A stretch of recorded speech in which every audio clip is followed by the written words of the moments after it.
À la une de cette édition, mission d'appui technique portant codification et élaboration d'une méthodologie d'évaluation de l'impact socio-économique des exonérations fiscales et douanières dans le cadre de l'accord de partenariat économique intermédiaire Côte d'Ivoire-Union européenne. La Côte d'Ivoire a perdu plus de 300 milliards de francs CFA en 2022. La société Pure et la présidence de la COP 15 ont signé un protocole d'entente pour lutter contre la désertification, la sécheresse, la dégradation des sols. Partenariat pour la protection de l'environnement à voir dans cette édition. Et puis la Haute Autorité pour la bonne gouvernance de Côte d'Ivoire, HABG, a posé ses valises dans la région de la Maraoué et son chef-lieu Boisflé. La HABG poursuit sa tournée d'enregistrement et de déclaration de patrimoine. Bienvenue à tous pour cette nouvelle édition sur Business 24 Africa. Le démantèlement tarifaire dans le cadre de l'accord de partenariat économique intermédiaire Côte d'Ivoire-Union européenne a occasionné une perte de recettes de plus de 300 milliards de francs CFA en 2022 pour la Côte d'Ivoire.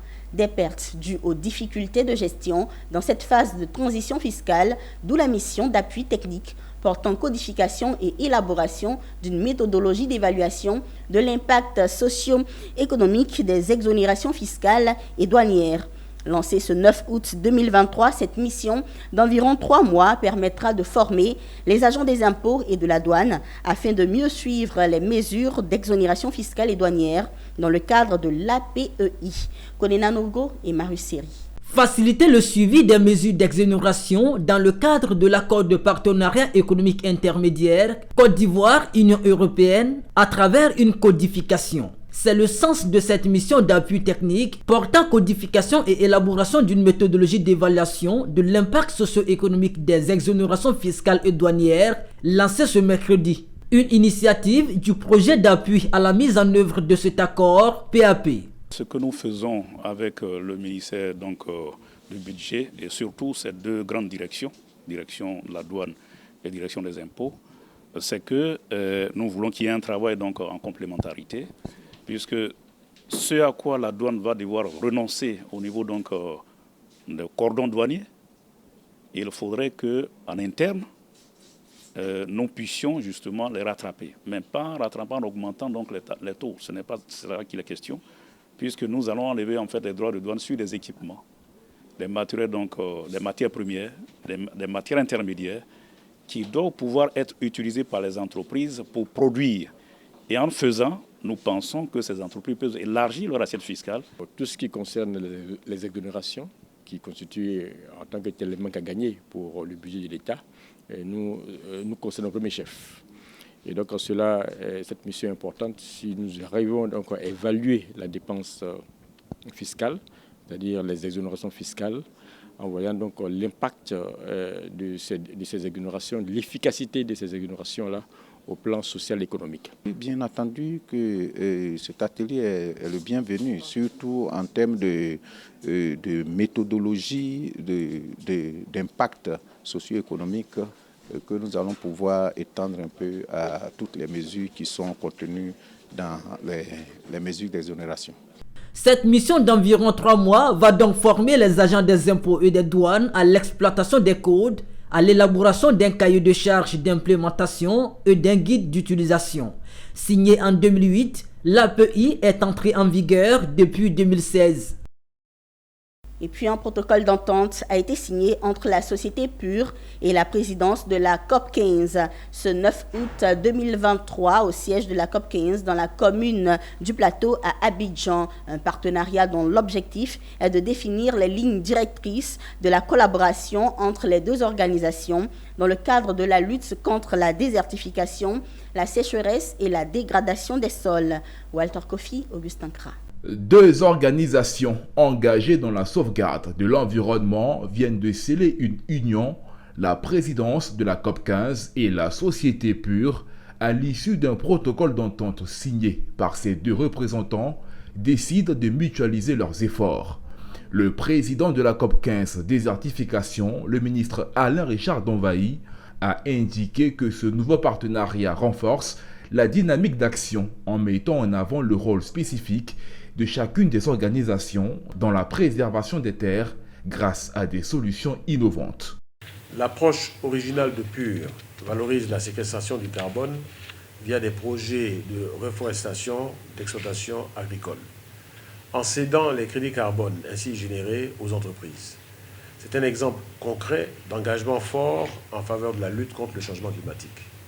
La présidence de la COP15, désertification et la société PUR partagent un objectif commun: promouvoir la lutte contre la désertification, la sécheresse et la restauration des terres.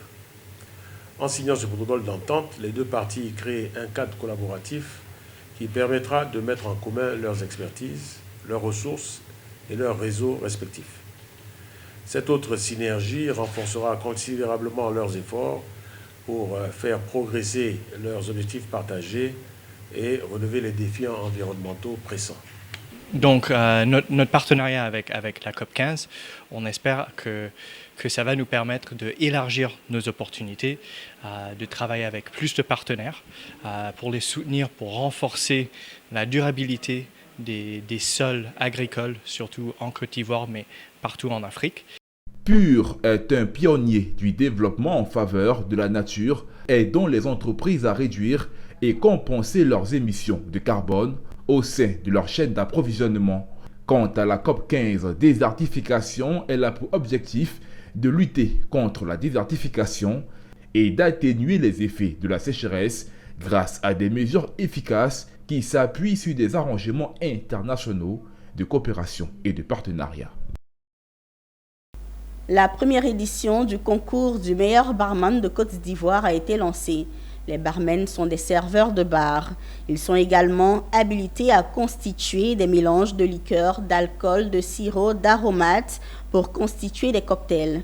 Un métier passionnant pour certains mais minimisé par beaucoup de personnes. C'est pour valoriser ce métier que Rita Kawen a décidé de lancer le concours du meilleur barman de Côte d'Ivoire à travers un concept dit Concours Bartender Show. Le reportage de Djikou de Silva et de Maru Seri, commenté par Eunice Bogou. Le 26 août 2023 aura lieu l'apothéose du concours du meilleur barman de Côte d'Ivoire. 50 candidats dès le départ. Ils sont restés 10 candidats qui ont séduit les membres du jury. Ils ont prouvé qu'ils sont des meilleurs en mixologie, l'art de créer, adapter ou revisiter une recette, l'art de marier les senteurs, les saveurs et les textures au niveau des cocktails. Mais au fait, qu'est-ce qu'un barman? Dans l'appellation barman, il y a barman. Barman, ça veut dire l'homme du bar. Donc un barman, c'est le manager du bar. C'est lui qui gère le bar. Et le bar, c'est l'espace qui est équipé d'un présentoir bar, d'une station, d'un comptoir de bar, d'une station plonge, etc. Pour Rita Kawen, commissaire général, il faut revaloriser ce métier. Ce que je vais lancer comme message, c'est que nos autorités se penchent réellement sur ce métier qui est très sensible, qui est très sensible parce qu'il y a parce que ça relève de la consommation. Ensuite, qu'il y a du talent dans ce métier. Ce métier peut valoriser la culture ivoirienne. Donc que nos autorités se penchent sur ce métier. Voilà, c'est l'objectif que nous visons. Notons qu'à cette belle initiative, des institutions comme Côte d'Ivoire Tourisme, le ministère de la Culture et de la Francophonie ont décidé d'apporter leur soutien institutionnel.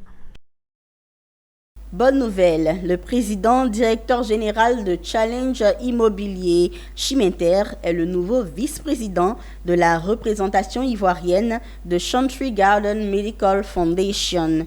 Il a reçu ses attributs au cours d'une cérémonie organisée à Abidjan. Des attributs qui font de Yamoussa Koulibaly un acteur encore plus engagé auprès de la jeunesse. Walter Kofi.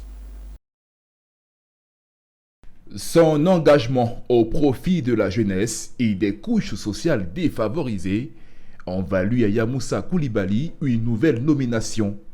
Il est investi comme vice-président de la Chantry Garden Medical Foundation, une ONG américaine œuvrant dans le domaine de l'humanitaire. Plusieurs de ses actions ont retenu l'attention de la structure internationale venue coopter le philanthrope à intégrer son staff. Il a pour mission, comme il a dit lui-même dans son introduction, d'apporter un plus en aidant la jeunesse, en développant des actions sur le territoire national pour la jeunesse, pour ce que nous sommes en train de mettre en place, c'est-à-dire dans l'agriculture, dans l'élevage, dans la formation. Ça, c'est des projets que nous avons initiés et nous avons déjà financé une partie de ce projet. Et bon, je pense qu'il pourra valablement continuer, prendre la relève et continuer le travail que nous avons commencé. Très heureux et honoré par les premiers responsables de cette institution, Yamoussa Koulibaly a exprimé sa fierté pour ce nouveau challenge qui se présente à lui. Il a pris l'engagement de mener à bien les prérogatives liées à sa nouvelle fonction. Quant à la chargée de mission de son entreprise, son épouse, elle devient membre et conseillère spéciale du vice-président. Nous accompagnons les ONG, les structures, les étudiants. Les groupes, il y en a ici, il y a des représentants qui sont là. Les femmes démunies, nous apportons chaque année notre contribution à ces ONG qui luttent au quotidien pour le bien-être des populations et des personnes en difficulté. Et donc aujourd'hui, d'être coopté en tant que vice-président de l'institution par excellence qui combat, qui se bat pour le bien-être des populations à travers les structures agro-pastorales, industrielles et autres, celles qui accompagnent la jeunesse et qui encouragent l'entrepreneuriat. Et donc nous sommes heureux de prendre position et d'être aujourd'hui un responsable de cette structure. Nouveau vice-président de la Chantry Garden Medical Foundation en Côte d'Ivoire, Yamoussa Koulibaly est un promoteur immobilier et aménageur foncier agréé par l'État et l'un des leaders du marché ivoirien. Une note sportive dans cette édition. Independence Day Cricket Tournament 2023. C'est le nom d'un tournoi de cricket, sport d'origine anglo-saxonne qui fait foi et loi en Inde, pays le plus peuplé au monde. À l'Agora de Kumasi, jour de fête de l'indépendance, l'idée était de célébrer l'amitié ivoiro-indienne, mais aussi et surtout de promouvoir un sport, il faut le dire, méconnu du grand public en Côte d'Ivoire. Augustin Kra a suivi pour nous la finale du tournoi qui est à sa première édition.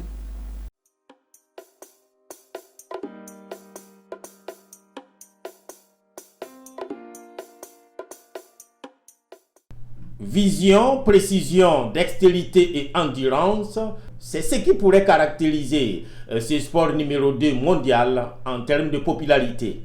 Le cricket, dans le maniement de la balle et de la batte à cette finale, ce sont les batteurs de MBCA, une équipe indienne qui rafle la mise. Une joie pour les vainqueurs, mais également pour les organisateurs qui, au-delà des trophées, c'est l'axe habillant New Delhi qui se renforce. Je voulais dire merci à son Excellence qui a voulu bien accepter ce parrainage de cette première édition de Independence Cricket Tournament. Et c'est une édition, c'est la première et nous espérons que les autres éditions, nous serons très soutenus par l'ambassade de l'Inde et les autres ambassadeurs. Je vous remercie, je remercie tous mes invités, je remercie tous mes collaborateurs. Nous voulons remercier les initiateurs, M. Kone Sekou, qui a vraiment bien voulu associer l'image de M. le maire Bakongo à cette activité. Également, on ne peut pas vraiment saluer M. le Président, sans saluer également son Excellence, l'ambassadeur, qui accompagne M. le Président dans sa politique, bien sûr, de permettre à la jeunesse d'être épanouie et d'être vraiment engagée avec la jeunesse elle-même. Témoin oculaire de cette première édition, l'ambassadeur de l'Inde en Côte d'Ivoire, Razes Ranzan, a apprécié le bon déroulement du tournoi et se réjouit de l'intérêt croissant du cricket en Côte d'Ivoire. 6 équipes, faut-il les souligner, ont concouru pour arriver au sacre de MBCA. Les participants sont tous répartis avec des certificats.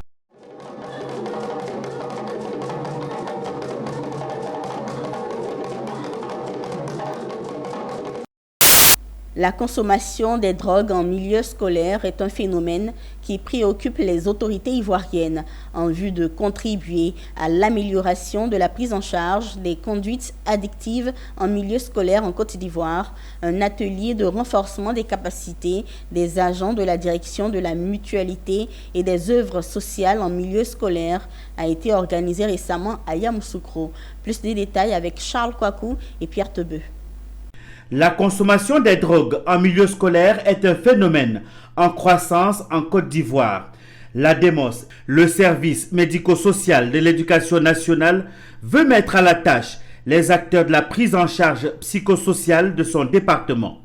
Ainsi, plus de 90 agents de la direction de la mutualité et des œuvres sociales en milieu scolaire ont achevé les travaux destinés à leur donner des outils pour repérer et prendre en charge les conduites additives en milieu scolaire. Le directeur de la DEMOS, le professeur Yeo Tenena Jean-Marie, a pris service à la tête de la DEMOS en septembre 2022 et en novembre 2022, un atelier de prise de contact avec tous ces agents, en centrale comme en déconcentré, a eu lieu.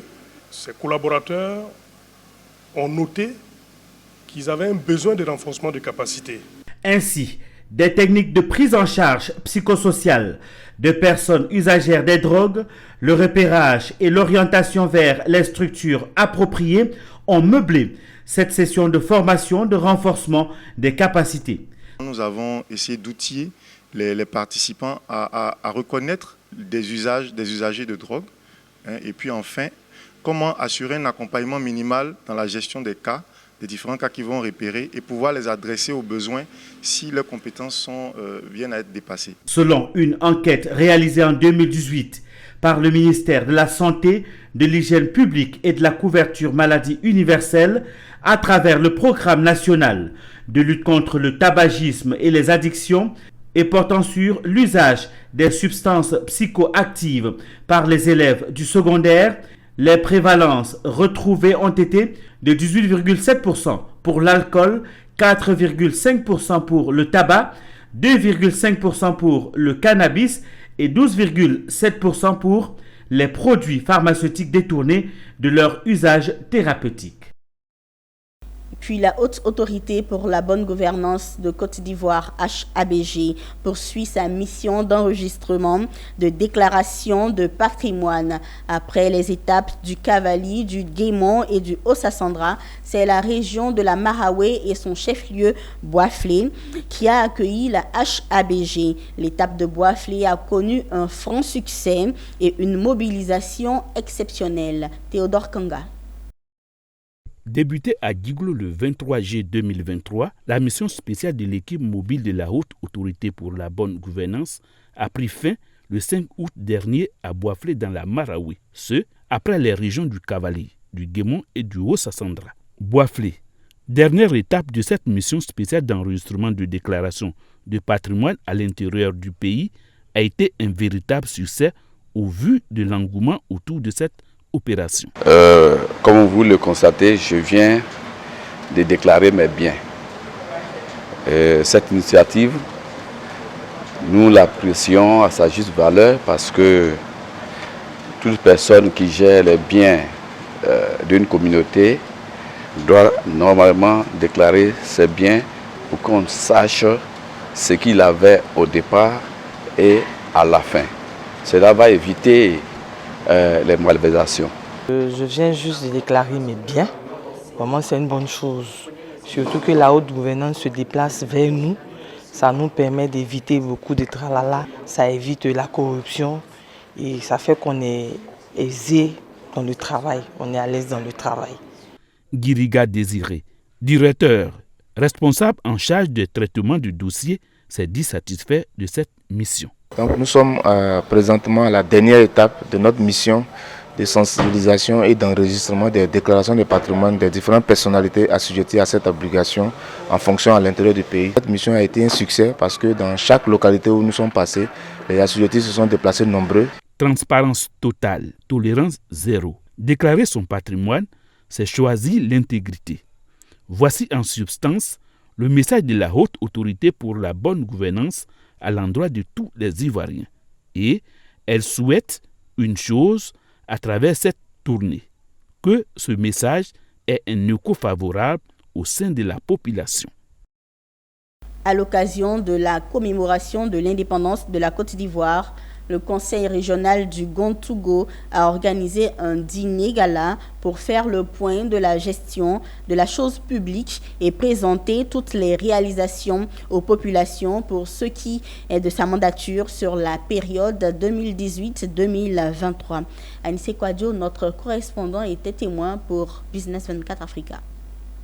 Nous sommes au dîner gala de l'indépendance de la Côte d'Ivoire, organisé par le Conseil régional du Gontogo. Plusieurs personnalités et structures présentes pour ce dîner. Cette cérémonie a servi pour le Conseil régional, dirigé par Kosono Kwasi Ignace, avec le soutien du président élu, le ministre d'État Kobena Kwasi Adjoumani, de procéder à la projection de films sur les réalisations du Conseil régional du Gontogo. Plusieurs investissements dans le secteur de l'éducation, construction d'établissements primaires et secondaires équipés en matériel didactique. Le Conseil a également investi dans le secteur sanitaire, plusieurs centres de santé avec un investissement lourd du plateau technique. L'eau est vitale pour les populations. Le ministre d'État Kobena Kwasi Adjoumani et le président Kosono Kwasi Ignace, ainsi que l'ensemble des conseillers, se sont réellement investis dans la construction de châteaux d'eau, d'hydrauliques villageoises améliorées et également de pompes à motricité humaine. Plusieurs milliers de kilomètres de routes reprofilées et réhabilitées pour permettre la circulation des biens et des personnes. Notre mandat a commencé avec la Covid. Mais cela ne nous a pas empêché d'assumer ce que nous devons faire. C'est près de 8 milliards que nous avons investi dans les infrastructures. Toutes ces réalisations saluées par les bénéficiaires. Merci à M. le Président et à tous ses collaborateurs. Et ce qui me réjouit, c'est que quand nous arrivons au Conseil régional, on est à l'aise. Le Conseil régional a développé vraiment la région du Gontogo. Monsieur le Président Kosono, je voudrais encore vous féliciter pour toutes ces réalisations dans le monde de la santé. La santé a pratiquement bouffé les 90% du budget du Conseil régional.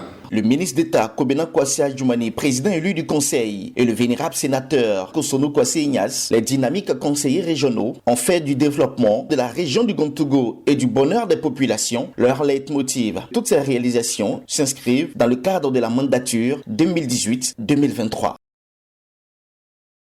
Voilà, ce sera tout pour cette édition préparée par la rédaction de Business 24 Africa, votre télé utile. Merci de l'avoir suivi et merci de votre fidélité.